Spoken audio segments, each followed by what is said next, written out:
Howdy do.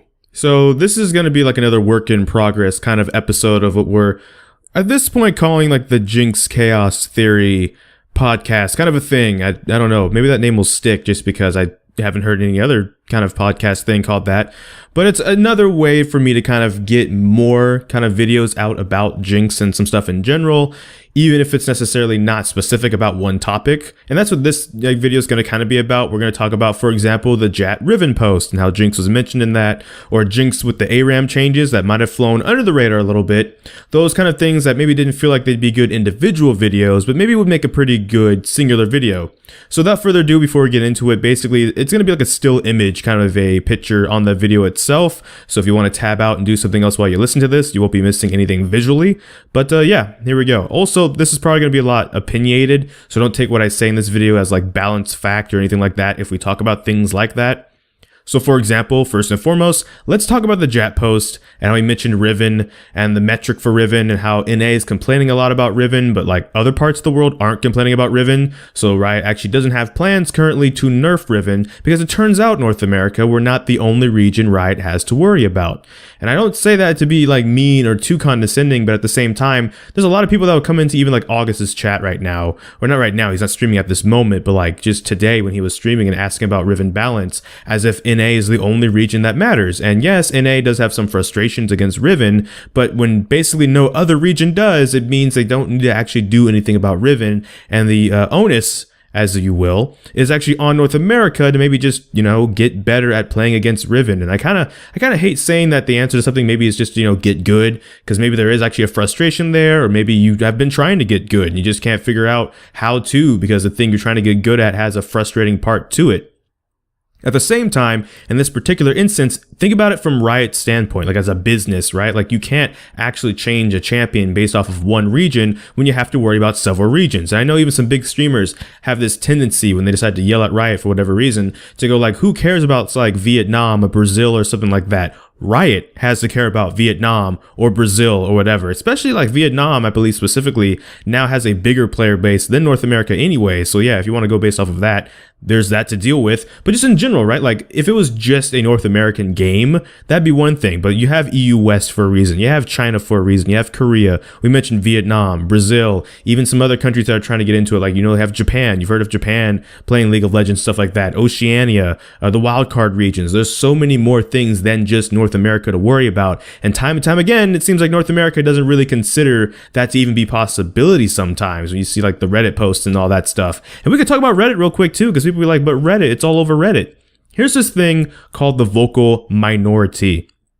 It means that potentially, let's say 100,000 people were playing League of Legends at the moment right now, and only 20% of them really disliked Riven. So the other 80% that doesn't dislike Riven stayed silent. Then all you would be hearing is that 20% who are speaking up about how much they hate Riven. So all you would see is Riven hate, and you would assume that must be the majority because that's all you're seeing. When in reality, that's just because the people that don't mind Riven aren't saying anything about Riven.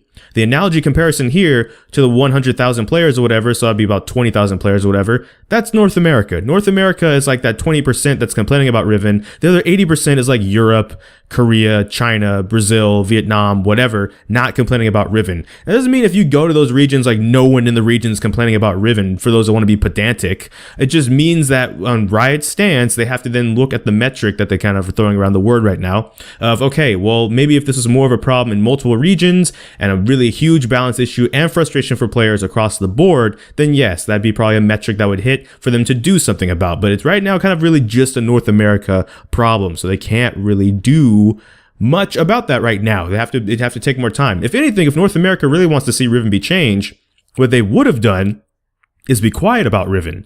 And then if her win rate looks really ridiculous, but NA not even is complaining about Riven, and then no one's really complaining about Riven, one of two things would happen. A, what's going to happen with Jinx right now, in which case nothing would happen still. Or B, they would look at the metric of just the win rate and stuff and not look at, you know, the players just being frustrated at the champion and stuff like that. And that's not to say Riot's not nerfing Riven to spite NA players or something like that. Like, That's not necessarily what I'm saying at all, actually, now that I word it out loud. That is kind of what it seems like a little bit, but no, it's just more like, hey, you know, you're complaining about Riven. It's understandable. Maybe the champions you play, it's frustrating to play Riven into, right? It's why a Yasuo player might dislike Gnar, even if most top laners maybe don't even remember Gnar exists. It's because the wind wall interaction with the boomerang or something like that. Or I guess vice versa. If you're Gnar, you would hate Yasuo maybe for that reason, even though in high elo they say you never hate Yasuo. My words are backwards. But you get the idea of what I'm trying to say, right? Like maybe if it's a counter matchup or something like that, it might be a reason you hate a champion. And so with North American players, one of the things right now might be a lot of what people play that's meta, or just like playing one trick and whatever. Maybe Riven does a really good job smashing or beating really heavily, or it feels like even if you shut her down, the rest of what people are playing, like maybe you're a mid laner, like you're Victor, and your top laner could shut Riven down, but Riven got out of laning phase without being so far behind, and like Riven kind of bodies you as Victor in a team fight or something like that, right? Like obviously there's different scenarios where it's not about just people being salty or something. So I do want to get that across, because I do feel like that's the flip side of the coin. It's like, oh no, NA is just whiny and they're salty and there's no substance there at all about complaining about Riven. Obviously, there's reasons that every champion has somebody that complains about it. If nothing else, it just beats what their champion does. Maybe it's not necessarily a hard counter, because I think Dota is more of the game that has like super hard counters. League, you maybe can adapt a little bit to matchups, right? Like I'm one who actually likes taking Jinx into Jhin or into Draven or into, well, maybe not Vayne right now, not anymore. I used to like taking Jinx into Vayne because it's just like, okay, go ahead, tumble, and I'll throw these choppers on your face, and then we'll see how much you tumble afterwards, especially if I have like a blitzcrank or something and we're near my tower because I got bullied all lane because I'm bad at this game. You really shouldn't want me on your team, just on a side note. But anyways, right, like, so I want to talk about that going into the Jinx part of it, because in Jat's Riven post, Jinx was brought up as another metric of, hey, if these would be the reasons we would nerf Riven, these would kind of be the reasons we maybe nerf Jinx. And now if you're listening to this video just in generally, not like from this channel, right, like you just found this video, Jinx might not be on your radar for a reason she's not really on a lot of people's radar. And I thought I was biased at first, but I've been trying to ask people in other roles and other lanes and just riders even and stuff like that. The general consensus is that Jinx definitely is annoying when she's ahead, when she's fed and all that good stuff, but she feels like she still has enough things both in the meta currently and just weaknesses as a champion that you can kind of just shut her down, that people kind of really don't care to ban her all that much. And that's where I'm coming from right now. Jinx is an example of a champion whose ban rate is actually pretty low considering how high her win rate has been over the course of season 9 as a whole, ever since the crit item changes and stuff like that. So you would imagine, and the point Jat was basically making in his post is like, well, why wouldn't maybe we nerf Jinx for those kind of reasons that people are saying we should nerf Riven for? And it's because of player frustration. There's a lot less of it for Jinx at the moment. Maybe if she keeps creeping up or something like that, it changed. But even in pro play where she was like taking off for a bit, she started suffering a couple of losses in a row now, and it's just kind of more of an up in the air kind of a thing. So that's part of why I wanted to talk about that post again, was after August's stream today, and like there's Riven talk on it. As a matter of fact, August Browning, the kit designer for Jinx and like Vi, Echo, Nard, Jhin, he recently did the Kayle Morgana reworks. So, you know, there's that. In case that name sounded familiar, like who is August and why should we know about them? That's who they are. August Uwu over on Twitch. I believe their names stayed the same for a while now, so it's safe to say this, and this video probably won't be dated by me saying that. But anyways, yeah. So there's Riven discussion over there, and that was the gist of it. And so that's why I kind of wanted to bring that up, because it's this idea, right, where it's like people kind of tunnel vision on, hey, I think it's bad, and even this region thinks it's bad, or Reddit thinks it's bad, and it's like vocal minority. Doesn't mean Riven maybe doesn't have some problems. It doesn't mean Riven maybe couldn't have a bit of power trimmed off here and there, maybe, but it's not as bad as it is in North America worldwide, and Riot has to look at it from that kind of a lens. And I would encourage people to kind of also kind of do the same thing, basically. It's like, hey, be Riot for an example. Just as an example, just be Riot balancing some of these champions that you're getting data that says, hey, only one region's really frustrated with this champion. What do? And some of you, either just despite what I'm saying in this video, or just despite Riot or whatever, you're going to say, we're just going to nerf the champion. If those other regions aren't having a problem, great. Now they'll have even less of a problem, and now North America doesn't have a problem, and it's all good. But what you're not considering too is also those other regions not having a problem, and then the people that main the champion in those regions also not having a problem. So suddenly what you have happened is this. Let's say you nerf Riven because you're like, okay, that means those regions that aren't having a problem will have even less of a problem, and then North America will have no problem anymore because she's finally nerfed. Well, suddenly, let's say those other regions all had some Riven climbers, one-tricks, mains, and stuff that were really happy with the spot Riven was in. Now suddenly, you've made them all mad at the cost of making one region happy. So now as a business, you've decided, let's say like there's 7 regions that are now angry at you with their own boards or with their own posts and with their own stuff like that over North America's happiness. Now, again, and why I keep saying as a business is because a lot of people will be like, yeah, that's fine or whatever, or too bad or blah, blah, blah. You know, Riot's HQ is in LA, even though Tencent now owns them and they're in China. So, you know, there's that. But they'll go that route. And what I'm trying to say is, but like business wise, like keeping a player base, stuff like that, you have to look at it from that kind of a thing objectively and just be like, hey, but is that actually better? Do the needs of the many outweigh the needs of the few? The answer is yes. Basically, the needs of the mini right now is that Riven's not a problem. So that kind of outweighs the needs of North America. Again, like I said, I kind of hate saying, you know, get good, because maybe your issue is you've been trying to, and you legitimately think Riven, because like Shojin, Spirit Shojin or whatever, is in a balanced spot that just is not very good to play against, even if you've gotten good. And so that's why you keep bringing it up to your attention. So then the final verdict I will say is if you're going to be one of those kinds of people, that's actually fine, but maybe just try and always construct your feedback in a way that isn't, you know, half curse words and stuff that I have to, you know, delete and ban out of August's chat or something like that. You know what I'm saying? Like, just kind of get your rage out. Here's what you do. I'll give you a hint of what you want to do the next time you want to go yell at a rioter like you don't have no manners and you weren't taught better. But you also want to yell at these people that you then want them to hopefully do something about the change as you're yelling about. Here's what you do. Open up a Word doc or a notepad. Rage, type out all the rage you want in that notepad. Then just delete it, but get it all out. Just get it all out on the notepad. Get it all out on that Word document.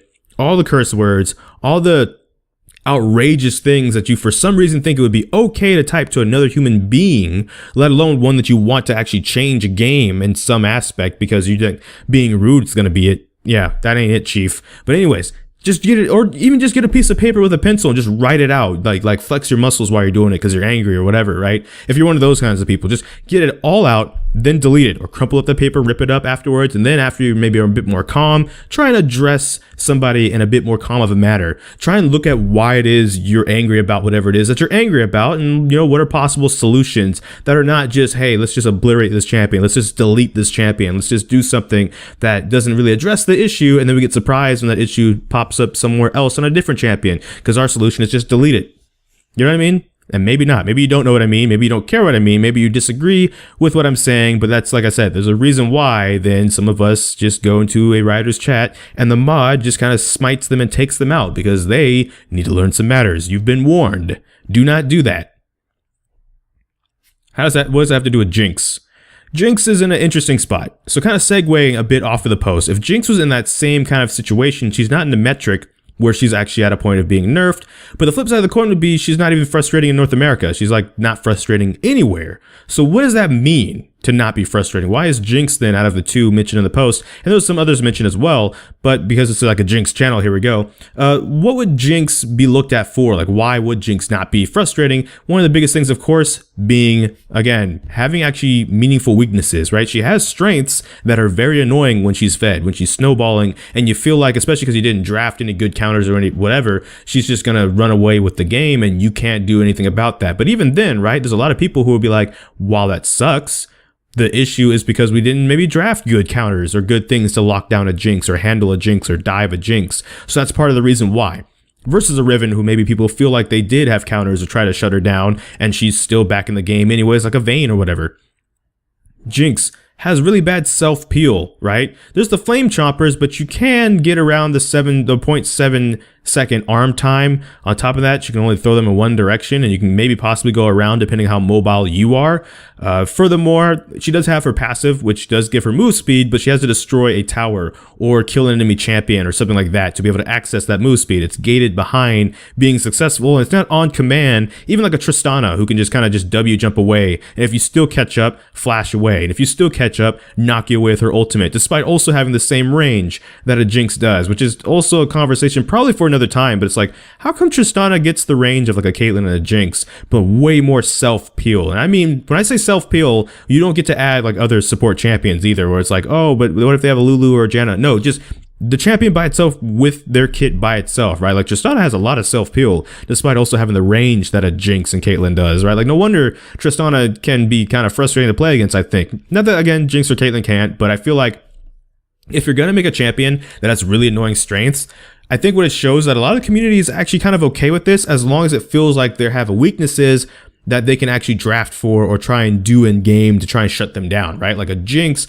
can be 20-0, but that Lee Sin gets behind her, like insects her into INSEC, by the way, like the insect, or the player, by the way, who was named after. And if you don't know about that, because maybe you weren't playing League back then, basically there's a Lee Sin player that was really good in pro play who kind of started the insect kick, where you like flash behind someone and kick them into like your team and like blow them up and then take them out. And then it kind of got to be a mechanic that people in Lee Sin players is kind of a standard now, by the way, just on a side note. But anyways, they could be 20-0, you pull that off, and then like they just get into your team and you just dunk them with Darius or whatever the heck you have on your team, they still die, right? Like a Tristana, meanwhile, maybe is able to buffer the CC on something, and like I said, knock you away, and still have flash. Or if they don't have flash, they still have a lot of ways to get away. Jinx kind of doesn't. If she doesn't have flash, and she gets caught like that, that's it, right? 20 kills or not. 20-0 or 0-20. That's really it. And that's, I think, kind of why some people are like, Jinx really isn't that bad yet still.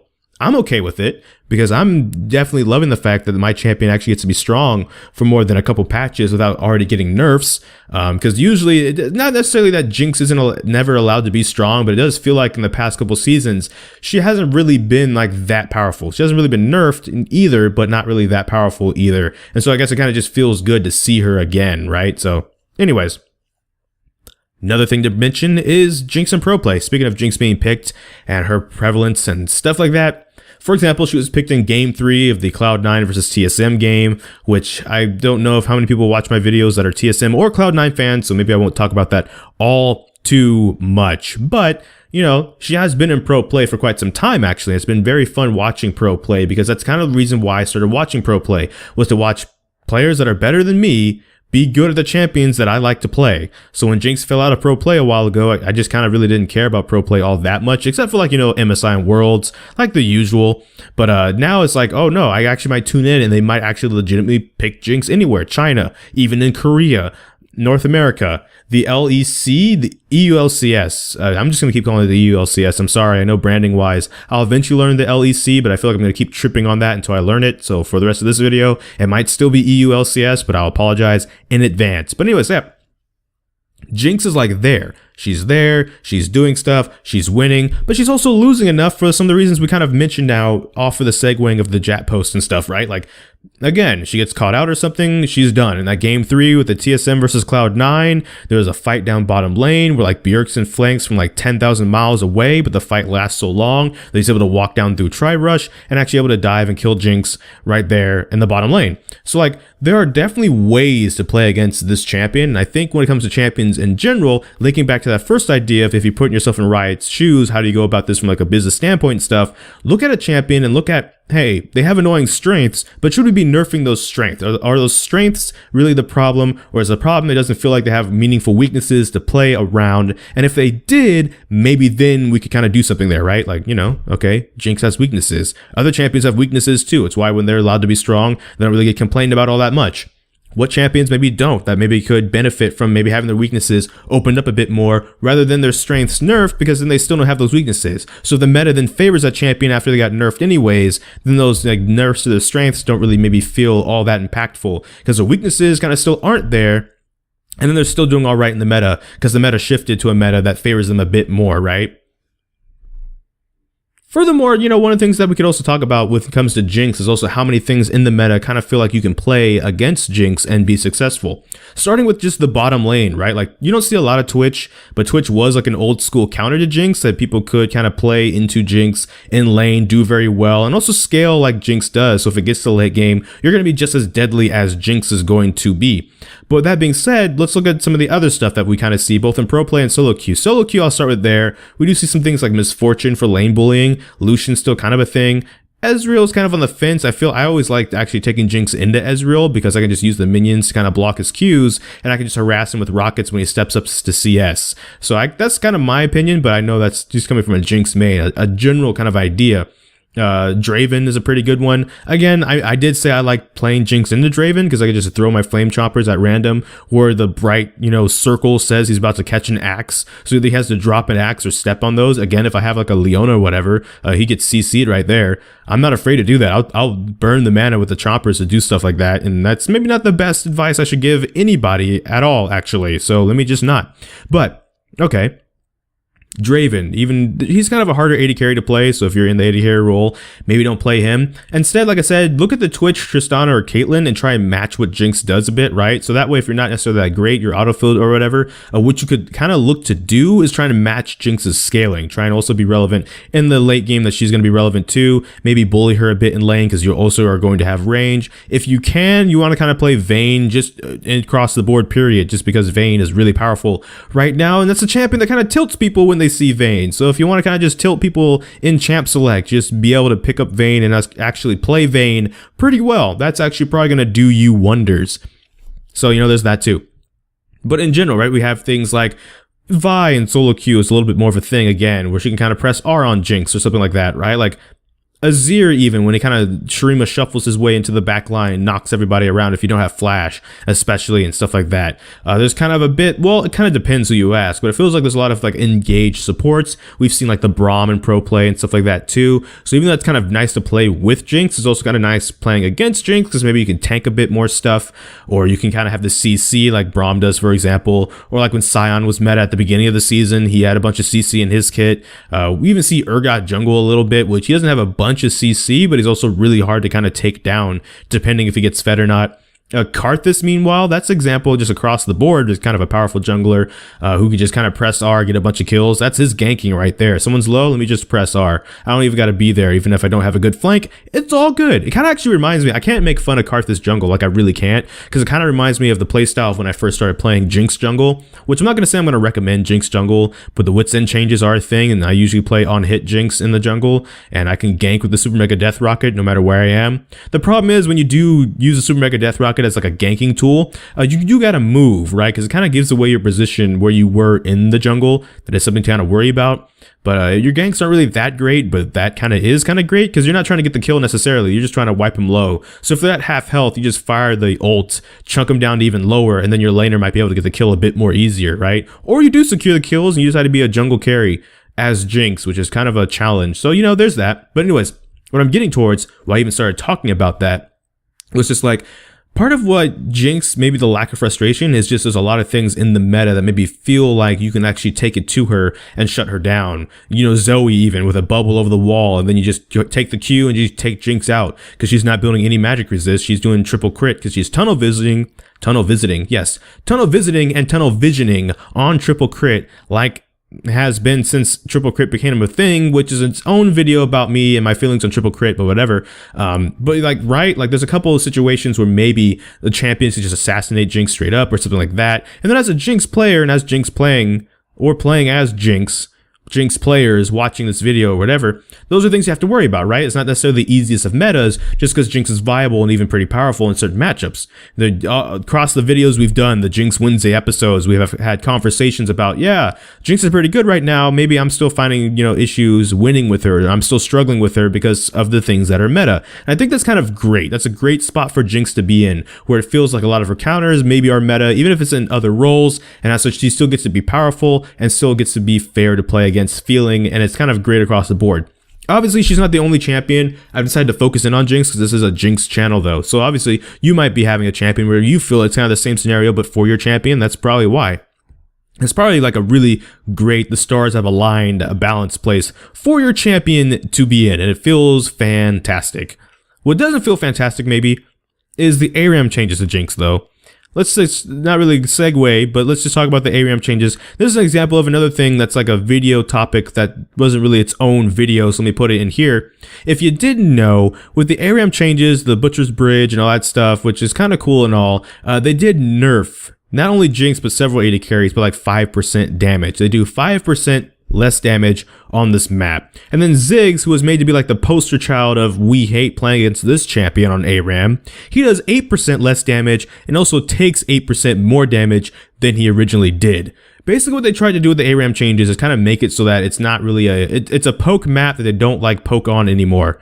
If I had to be biased, because if I'm being biased, it feels like a poke map. The design of it feels like a poke map, and it feels like they're now taking steps to make it an anti-poke kind of an experience. And I personally, if I'm being real, do not like it. I actually don't mind playing against like a Ziggs Xerath comp or whatever, because ARAM for me was always kind of supposed to be like this really quick game mode that went by pretty fast, one way or the other, either because it was actually quick and action-packed, or because we got poked to death and they eventually just blew up our Nexus, and I can just go on to the next game and just, or at this point, surrender at 8, because they did add you can surrender at 8 minutes now, right? Like, I don't really feel, I don't know, I just like playing things kind of wacky on ARAM, like AP Kaisa with the W, with like Death Cap and Ludens and all that, and just nuking people from a distance. That got nerfed. If you get hit by abilities from too far away, they do reduce damage now. And then furthermore, I kind of really hate those ghost boots that allow you to walk through walls like Kane's E, especially on things like Talon. So our towers are down, Talon goes through our backline suddenly. He's ulting behind us because he could just flank through a wall, because why not? Or Kennen, or tanks, or stuff like that. I really actually personally don't like the ARAM changes this go around, but I do like that they brought back Gangplank's VO, because I played this originally when it first came out in Bilgewater and all that, with the 2015 event when they kind of like reworked Gangplank, and I thought his voice was just very lively and like energetic and stuff, and it just kind of makes the mode pretty cool. So overall, I'm not saying, obviously, again, like I said, this is my opinion, this doesn't make it fact, but I really don't actually like the ARAM changes, because when I got champions like Jinx or stuff like that, it felt like I was doing less damage, to the point I played with a Jinx who decided to go AP and just go, I'm going to try and nuke you one shot with the flame choppers, and it did work to some extent, actually. It was pretty great to watch. I was Alistair in this particular game, so I was just tanking and trying to actually peel for her while she just spammed the flame choppers on cooldown and just try to nuke people who would step in them, because people don't respect the Jinx E's, because they don't press tab and see that she's built 3 AP items at this point. That's going to actually melt you, because the AP ratios on the flame choppers are actually disgusting. So with that being said, right, like, it's led to some people doing some more wackier stuff like that on certain champions, because the regular damage kind of ain't there. Even though the flame chopper damage, that means it might be even higher. But like, case in point, I personally don't like the changes. I kind of want to play my AD carries and my mages and just poke people down to death. That's kind of what I want to do on a map that's basically one lane. It kind of feels like it's really cool to just do stuff like that. And I know I'm not one of those people that's really annoyed playing against a Ziggs comp. I feel like, okay, rolled the dice got rolled pretty bad, but hey, we can just move on to another game, right? Like, every single ARAM game for me doesn't have to be super impactful enough that I'm really upset that I'm going against this comp that just really outclasses our comp in a mode where we get random champions to begin with. It's not like Summoner's Rift with balance and stuff like that. We got to pick our champions, we saw their champions. It's just a really bad experience. It's a balance issue. This is ARAM, which is also why I don't like the champ select is so long. You have the banning phase now, which is pretty short. It's like 20 seconds, but then afterwards it's like 60 seconds to do runes when you basically got your champion assigned to you at random, and also you don't know what you're playing against anyway, so what runes are you really setting, right? Like, I think that should be shorter. I don't really think that's one of the worst like parts of it, don't get me wrong, but if I had to, you know, if I'm going to be on a little bit of a rant anyway, I might as well just bring that up. I think that could be shorter to get into the game faster, especially with how many people dodge the last second, so there's no way to like just make a way that you can't dodge the last second, which would be kind of neat. Like, after the last 10 seconds, you can't dodge. If you want to dodge immediately. Because again, you get your champion immediately. You're already going to know what you have, if you have rerolls or not. So, I mean, like, you don't need to take 60 seconds and then dodge after, I don't know. Anyways, there's that Jinx change though. She does 5% less damage on Butcher's Bridge, but overall Butcher's Bridge, you know, especially with friends and stuff, it's pretty fun, right? Like, I don't necessarily like the snowball into the Ghostwalker boot stuff with tanks and assassins. So a lot of people like banning like mages and poke stuff. I'm like, I don't think you should be banning that. That got nerfed, if anything. You might want to watch out for this mouth fight that literally just went through a wall and ulted us from behind, where we thought we were safe, but we were never safe. We were never safe once we stepped off the fountain. But that's not even so. It's just like that is a strat, right? Like, anything can build those boots, and it's actually pretty interesting combos and stuff you can do, right? Like, if you're one playing as that, like you're the Alistair and you're like, hey Kennen, we're just gonna go through this wall, we're just gonna mess these guys up, right? It's like, yeah, let's do it, right? You go the opposite directions, you go through the left wall, they go through the right wall, your team just goes up the middle to try and distract them, bait them into a fight. You come out, you pulverize into the Kennen ult, he melts them because he has proto belt and like death cap. It's a fun time, right? So like, playing as it's super fun. It's just playing against it, I've not a huge fan of, especially when a lot of champions I like playing were also then nerfed. So, that's coming from a biased standpoint. Again, that's obviously not a factual, balanced standpoint. Do not take my words or this video to go throw in Riot's face like, hey, this is why you messed up ARAM. But if I had to give my own take on it, no, I'm not really feeling it, actually, to be honest. But I am really feeling Gangplank's voice back in my ears. That actually is really nice. So that might actually keep me playing the mode anyways, because I really did miss that. I thought that was cool. Speaking of, Butcher's Bridge, one of the things they didn't do that I'm kind of upset they didn't do is because, they decided that Nexus Blitz is not going to be a permanent game mode, if you don't know. One of the things I wish they would have did that they did consider doing but then didn't do was like make the Nexuses after a certain amount of time get up and fight each other. Because my biggest problem with ARAM in general is it is supposed to be like a quick mode you get into where it's like, hey, maybe I don't want to play a full Summoner's Rift game. I want one more game of League before I go to sleep. Let me just play an ARAM game. And suddenly that ARAM game is like 36 minutes because both teams are scaling or very defensive or whatever, and it's really hard actually to close out the game. They have done some changes to minions and the waves and stuff to maybe fix that. At the same time, like if the Nexuses just get up, run at each other, and smack each other, there's no way the game can't end within the next minute or two of that happening, like Nexus Blitz. If Nexus Blitz would have been a permanent mode, I would have said, okay, fine, Nexus Blitz is that kind of a mode that does it, but it's not even permanent, so I feel like since ARAM is permanent, you could maybe have done that after all, because I kind of would like ARAM to be quicker. Not that they're not necessarily long right now, and on average, if I had the data, they probably are a lot shorter than a 36-minute game, but I just, as a mechanic to guarantee that they're a shorter game, since that's the ARAM's selling point is that it's a shorter, faster League of Legends experience, I thought that would have been kind of cool if they would have went with that. Now with the announcement that Nexus Blitz is no longer going to be a permanent game mode, which also kind of sucks in my opinion because I love spamming Jinx. That's all I really want to do is just play Jinx at this point. And in ranked, especially because she's kind of meta, ironically, I love the state that she's in, but it also means other people actually legitimately pick her or even ban her, so that's kind of a a thing. Team builder is no longer a thing, so I can't sit in like a 56-minute queue with Jinx as AD carry anymore. So Nexus Blitz was going to be my thing where I could maybe just pick Jinx there, and that would have been kind of fun since no one really banned her there. And it's not going to be a thing that kind of is unfortunate. But with that being said, that's why I think they could have brought the Nexus fighting thing to ARAM then, and that could have been pretty neat. Furthermore, I think what they could do with Butcher's Bridge, I know they keep saying they don't want to make Butcher's Bridge permanent and stuff like that. One idea I would like to pitch to Riot though is like, what if the map, instead of like making it a map you purchase or whatever, because that's one of the reasons they haven't made it permanent in the past, they debated about how would they implement it. Would they implement it as like one of the first map skins, and you could go buy the skin, and that way every time you play ARAM, it would just be Butcher's Bridge for you, and then for other people it'd be Howling Abyss. I'm more of the mindset of kind of making just a random, we don't know what map we're loading into after champion select. Like we go into champion select, we get our champions or whatever, and then we learn that we're loading into the Howling Abyss, or we learn we're loading into Butcher's Bridge, and the game kind of assigns us at random one of the maps. And that way we never know where we're going, if we're going to the Howling Abyss or to Butcher's Bridge. And that's not me necessarily hating Howling Abyss either, by the way. I actually really don't hate Howling Abyss as much as either some people might. I do like that it's a different kind of like an ice map versus like Summoner's Rift's like foresty map. And now Butcher's Bridge is more of like a piratey map. So obviously that means we need a fire map, by the way, Magma Chamber. Anyways, but with that being said, like then it would kind of be like a bit more random of a thing. It'd kind of be exciting. Maybe not that people say ARAM gets stale for them, because it is a random, you get random assigned champions and stuff. That probably is one of the hardest modes to get stale for that reason. But at the same time, maybe a way to make it even less, I guess, stale. That's not the right word. But anyways, if it was random, right, you just never knew, and then you'd be like, oh, it's Gangplank and Butcher's Bridge, or even if it's Pyke and Butcher's Bridge. I really like Gangplank's VO, though. Nothing against Pyke's VO, but I really liked Gangplank's VO. It already takes me back to 2015, before all the class reworks and stuff started happening, and the Jinx 5.22 nerf and stuff like that. But anyways, right? So it's like, I think that would be maybe a possibility if you guys are still internally struggling with if you want to make the mode permanent or not.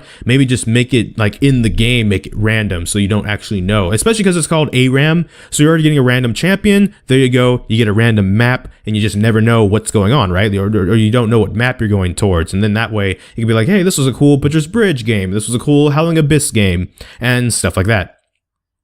So like I said, individual wise, these might not have made really good individual topics to talk about, but maybe in a kind of a rambly podcasty way to talk about overall, this makes it a lot better kind of a topic and stuff to talk about, because now it's like we've talked about a couple of things and I've kind of been a bit more biased than I usually am, because with the mainstay videos I try and be not biased, I try to be unbiased, I try to be factual and stuff like that. With this is kind of my thing, so I can be a little bit more biased here, but even then I can know how to be biased and rant about stuff maybe without necessarily calling Riot and rioters out their names and stuff. That's possible. That's not shade at anybody whatsoever at all, and you can't prove otherwise. But anyways, right, so that's my thoughts on the Riven post with the Jat and Jinx being mentioned in there. Jinx's state currently, after talking to some people, after talking to August and stuff like that, the ARAM changes right now, and I'm probably gonna get off this recording and go play more ARAM changes despite my gripes with it, because whatever, like what else am I gonna do? It's like Sunday night at this point that I'm recording right now, and there's not enough time left in the day, so it's not like I go clubbing on a Sunday night when people got things to do on a Monday. No. Or, live your life. Do you actually? I don't know what your life is. Maybe you have Monday off, your spring break because you're a teacher or you're a student, whatever, right? I'm not going to tell you what to do. I'm not your father. With that being said, those are topics I wanted to talk about a bit. The ARAM stuff also kind of a little bit, just because, again, the Jinx nerf might have been under the radar for you. So if you're playing the mode and you feel like you're lacking damage, it's because you are lacking damage. Jinx was one of the champions targeted. Sivir was targeted too, and I learned that the hard way because I tried to flash in for a kill that I thought would be guaranteed. They had literally a Sivir of health. And I was like a small sliver, not Sivir, a small sliver of health. I flashed in trying to get the kill, and I didn't get the kill. They didn't die. I turned on me dying. I tried to get the ricochet. Like I flash in, ricochet, get a triple kill, because that's how low they all were, and they didn't die, and then I died and I got tilted and I didn't win that game. I'm pretty sure, I usually do think there are some games that I definitely lose the game for my team. This is definitely one of those moments where I'm pretty sure I just lost the game for my team, because I ended up doing that a couple times. Because the first time I did it, I was like, oh, maybe I had less damage than I thought I did, and next time I did it, I was like, I'm pretty sure that should have been enough damage, but maybe they have damage mitigation. Someone has an item when I tab that I just wasn't checking for, like one of the people playing the more supportive champions, whatever. After the third time, when I'm more like full build and stuff, I'm like, no, I'm just really just missing damage. But it's a late game team fight, and we're at the Nexus, our Nexus, we like have to fight now anyways. So I guess we got to go for it. So we're going for it, and then I just die, and I'm pretty sure those 3 deaths did worse than any of the feeding my teammates might have done that game, because those strategic losses that costed us a whole heck of a lot. So that being said, like, there's stuff like that to notice. I did have another Sivir game afterwards. That was a redemption game though, because I was aware now of the negative 5% that I was going to be lacking. So that made me play a bit differently, and we did a lot better. Let's just put it that way. And I just bring that up again because if you're in your games, you're like, I feel like I'm losing or missing damage. You actually are, and it's kind of frustrating because I did get Jinx at one point, and I was just like, yeah, this is because it's not like it's 5 AD, right? It's not a 5 AD nerf. It's a 5% nerf. So my math is terrible, but let's just say, just make it simple math then. Let's say you have 100 damage. 5% of that would be 5 damage, so you have 95 damage.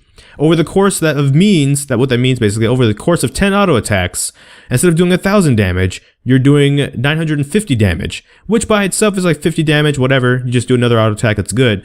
But you have to consider crits and stuff, right? So there's a lot of more damage you're missing now off of that. And obviously, your autos aren't going to be 100 for that much long into the game once you start building items and stuff like that, right? Like if it's a 300 or something like that, 5% of 300 is 15. So certainly that same scenario, instead of 3,000 damage, because it's times 10, you take 15 off of 300 to make it 285. So 2,850 damage. So it's 150 damage. And again, not calculating crits. I think off of the Sivir game that I lost, I ended up missing a good 1,705 damage that I was missing because of the 5%. So just putting that out there, because again, like, it can actually add up, especially in a fight where you're DPSing and stuff like that. I don't know, I don't like it, but I know I'm just salty and bitter, so don't listen to me, is what I'm also saying. But with that being said, I think I might end the video here, because this is kind of like a test run, see if people kind of like this kind of just talking point kind of a thing. This video's kind of been long enough. It's almost been 40 minutes at this point. Got some other things I got to handle. Also about to cough. Ooh, sorry about that. Maybe I should get something to drink while I'm doing these. Anyways, thank you so much for watching this video. Make sure to like, comment, and subscribe. Hit that bell notification, the actual subscribe button. But I don't know which video will be next, because life can have a lot of kinks. So until this time, take care. GG, get jinxed. Thank you for watching, and enjoy pizza responsibly.